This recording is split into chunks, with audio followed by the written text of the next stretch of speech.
Mossukayna içten dikkat hilakır. Bismillahirrahmanirrahim. О, первый нерс Генеральный директор тепличного комплекса «Родина» Лей Чехунариков рассказывает, уже через 3 дня здесь можно будет собирать первый урожай. 10 гектаров высажен огурец, сорт «Герман», посажено 260 тысяч растений. Температура в парнике регулируется за счет автоматизированного центра управления микроклиматом после сбора урожая огурцов, а это 5000 тонн. 2 этих блока будут засеяны томатами. Постепенно с вводом в эксплуатацию новых площадей здесь будет выращиваться и зелень. И все это без учета 320 гектаров садовых хозяйств, которые будут поставлять на рынок республики свыше 15 тысяч тонн фруктов и ягод. Цена этой продукции будет выгодно отличаться. Ну, во-первых, оно не будет облагаться таможенной пошлиной, раз. Во-вторых, скорость доставки. Сегодня произвели и сегодня же на прилавке. Конечно, тут экономия, безусловно, будет на процентов 20-25. На церемонии открытия нового комплекса, построенного Московским индустриальным банком, Арсамаков отмечает, к этому событию он шел 58 лет. Здесь уже создано 250 рабочих мест. В перспективе масштабное расширение производственных мощностей. Сегодня я разделяю эту радость вместе с своими соотечественниками. Мы открываем первые 10 гектаров закрытого грунта тепличного комплекса по голландской технологии.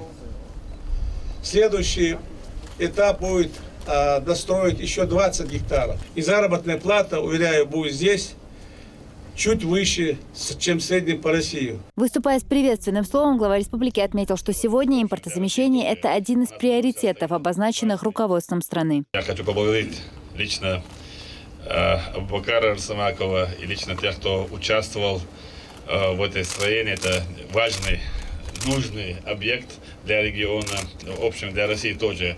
У нас вопрос сейчас стоит импортозамещение. Вот это как раз, кстати, вот, сегодняшняя политика, которую проводит правительство и руководство государства. Я думаю, что они будут расширяться не только там сельского направления и промышленности. В ближайшем будущем мы их планируем и в Аргуне построить большой проект, который будет создавать 3000 рабочих мест. Я Беркет и 200 рабочих мест из Дона. Можно при жизни поставить памятник Абубакару Арсамакову. В свою очередь, вице-премьер правительства страны Александр Хлопонин назвал Чеченскую республику регионом, где мало слов и много действий. Знаете, мы очень много говорим про импортозамещение, мы очень говорим о развитии поднятия отечественной экономики. Вот я уже не первый раз в Чеченской республике, и я убеждаюсь, что здесь меньше говорят, а больше делают. И я искренне могу сказать не потому, что здесь рядом стоит Рамзан Ахматович. Это мое глубочайшее убеждение, только при таком сильном руководителе это возможно. Возможно, что сегодня сюда приходит инвестор и вкладывает деньги, строит предприятие. Возможно, что люди получают достойную заработную плату. Я это говорю не просто так, потому что сегодня Рамзан Ахматович еще экскурсию по Чеченской республике фактически сделал здесь по окраинам. Я вижу, как ситуация, просто, я даже нельзя сказать, что она меняется. Она просто уже давно изменилась, она преображается. Просто все становится красиво, аккуратно, чисто. Я вас всех поздравляю. Для нас, для России это очень важное, знаковое событие. И, Абубакар, огромное спасибо за труд, огромное спасибо твоим людям, которые с тобой рядом были. Для нас это очень важно, потому что вот все то, что здесь будет производиться, это завтра будет на российских рынках. Это завтра будет у нас во всей России. Поэтому дай Бог вам всем здоровья. Спасибо за труд. А полпред президента страны в округе Сергей Меликов выразил благодарность руководству региона и строителям. Смотрим на то, как развивается и процветает республика. Мне бы хотелось сказать огромное спасибо таким людям, как Абубакар. Не случайно он начал свое выступление с того, что 58 лет он к этому шел. И вот, наконец, сегодня Чеченской Республике предоставилась такая возможность, когда он может сделать всем гражданам, не только тем, кто будет здесь работать, не только тем, кто будет здесь присутствовать при развитии этого объекта, а всем жителям сделать вот такой подарок. Это на самом деле тот объект, который нужен нашей стране, независимо от того, как к нам будут относиться из-за рубежа.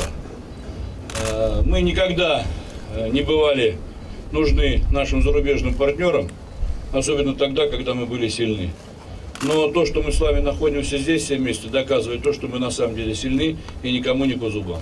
Я вас поздравляю с открытием этого объекта. Огромное спасибо всем, кто принял участие. Рамзан Ахматович, а вам огромное спасибо за то, что вы сегодня даете возможность таким людям, как Абубакар, строить, созидать и дарить своим соотечественникам, своим землякам, да и всем россиянам то, что мы сегодня видели у вас. Министр России по делам Северного Кавказа Лев Кузнецов в своем выступлении провел параллели между названием комплекса и еще одним важным событием для нашей Родины. Мы скоро будем отмечать 70-летие Победы, и мы гордимся нашей историей, нашей Родиной.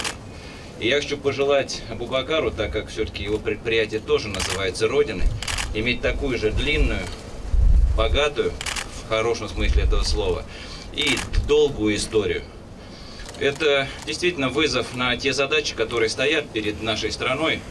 И то, что здесь на Кавказе появляются такие точки роста, при этом соответствующие современнейшим технологиям, свидетельствует, что мы идем правильной дорогой. Я еще раз хочу поблагодарить, конечно, в первую очередь руководство республики. Приятно, что именно здесь, на Кавказе, мы говорили, что в этом году появятся новые предприятия, они появляются. Говорили, будут новые социальные объекты, они появляются. Но самое главное, перед нами всеми стоит задача повышать качество и благосостояние людей, живущих на этой земле. Я уверен, что этот объект именно способствует решению этой задачи. Поэтому я желаю нашей Родине и этому предприятию Родина славной истории и будущего. После чтения дуа высокие гости разрезали красную ленту и ознакомились с созданными здесь условиями. Черешня тоже здесь будет. Здесь черешня посажена. Не сейчас? Сейчас нет? Нет, летом будет. Летом будет. И малина будет.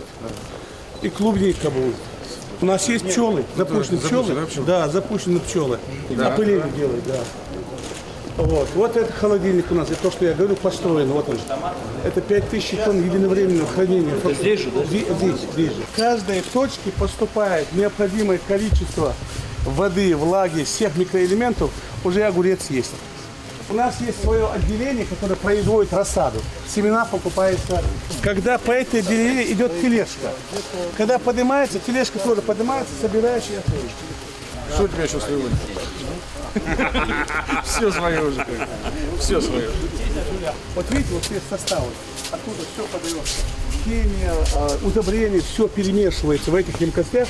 И по компьютеру подается под полами. У нас идет коммуникация. И точно так же полностью все 10 гектаров внизу у нас коммуникация. То есть компьютерное управление, система, подачи. Тут, ну, настолько... Это голландское, да? Все? Это голландское. Мы финансировали... Помидоры тоже голландские, да? Нет, семена голландские. Семена голландские. Самое главное. Но вы заметите, голландские и наши, большая разница. Наши гораздо вкуснее. Абубакар Самаков отметил, что для того, чтобы обеспечить потребности населения, по всей Чечне нужны десятки подобных хозяйств, желательно даже в каждом районе. А комплекс «Родина» в скором времени расширится до 700 гектаров, и работать здесь будет уже 750 человек. Аза Исаева, Муслим Типаев, Джамлайл Худжалиев при поддержке пресс-службы главы и правительства Чеченской Республики. Новости.